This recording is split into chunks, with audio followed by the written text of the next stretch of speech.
de les seues lectures. Nosaltres som persones equilibrades i que solem reflexionar.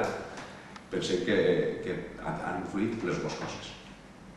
Evidentment, hi ha hagut una debacle general del Partit Socialista històrica a tot l'estat espanyol, a qualsevol lloc, i evidentment Gandia no ha pogut fugir d'això. Però insistits, si analitzen les dades, veus que mentre que, independentment de la diferència abismal de vots entre el Partit Popular i el Partit Socialista, en número absolut de vots a la immensa majoria de pobles, per exemple de la comarca, el Partit Popular ha baixat, en Gandia ha pujat. Per tant, també pensem que alguna cosa hi ha. El resultat de les eleccions municipals ja va ser un indici i ara torna a ser. Segurament, si no s'hagués produït aquesta conjuntura de crisi, potser la diferència hauria sigut menor, segurament. Però nosaltres volem llegir-ho des de l'òptica que vos comentava al final, d'un canvi de cicle, d'un canvi de tendència.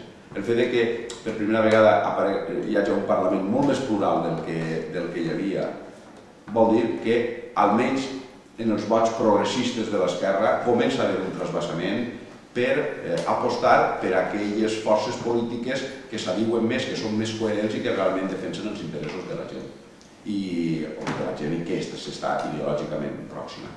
En les eleccions generals, normalment la qüestió del vot útil era molt contundent. Sempre se votava per a que no guanyi el PP, sempre havia hagut això. I jo he escoltat ara unes veus d'algun del Partit Socialista que diu hem prestat vots als partits menuts per la conjuntura del que m'està governant. És justet al revés.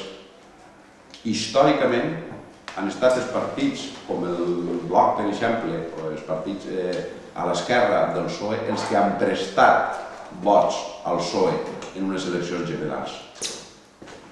Estem absolutament convençuts que no anem a tornar a prestar els vots. Perquè la gent està cansada.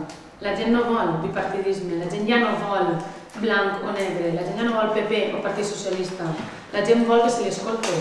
Vol que es traduïsquen les seves demandes en un fet concret i no volem veure que cada 4 anys canvia la pilota i quan uns no ho fan els altres ho reclamen i quan uns ho reclamen els altres no ho fan. Estan cansats, volen veus que els porten a ells a arribar a coses concretes, a qüestions molt concretes.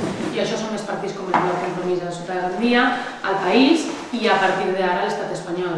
Doncs la gent ara, jo crec que hi ha una tendència nova, hi ha una tendència que la gent reclama allò que li interessa i per fi la gent jo crec que se n'està adonant que els grans partits no els ho faciliten. No els ho han facilitat i no els ho van a facilitar. I per tant confien en aquella gent que sí que creuen que van a fer-ho. La teoria de l'esprit.